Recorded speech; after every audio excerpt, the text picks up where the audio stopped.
అదేలే. అంటే మనకి ఏ రూపం అయినా ఎన్ని అవతారాలన్నా ఉమ్, అంతిమంగా దేవుడు ఒక్కడే, పరబ్రహ్మం ఒక్కడే. ఉమ్, ఆ సందర్భాలను బట్టి అనేక రూపాలు తీసుకున్నాడు. నాకైతే ఎక్కువ లార్డ్ శివ ఇష్టం బాగా. ఓకే. ఇప్పుడు క్రిస్టియన్స్ చెప్తా ఉంటారు కదా, ఉమ్, మాకు దేవుడు ఒక్కడే, హిందువుల్లో దేవుళ్ళు చాలా మంది ఉన్నారు అది ఇదని. నిజానికి హిందుత్వంలో దేవుడు ఒక్కడే, ఈశ్వరుడు ఒక్కడే, అనేక అవతారాలు అవన్నీ. అంతే. కానీ క్రిస్టియానిటీలో ముగ్గురు దేవుళ్ళు ఉన్నారు. యేసు వేరు, పరిశుద్ధాత్మ వేరు, యెహోవా వేరు. ఇప్పుడు మేరీని కూడా దేవత అంటారు. బహుదేవతారాధకులు వాళ్ళు మనల్ని అంటా ఉంటారు.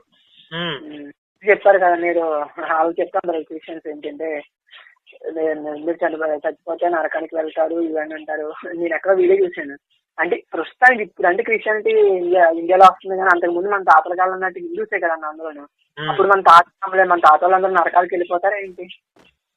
అదే కదా నేను ఒక వీడియోలో చెప్పాను, ఎవరు స్వర్గానికి ఎవరు నరకానికి అని.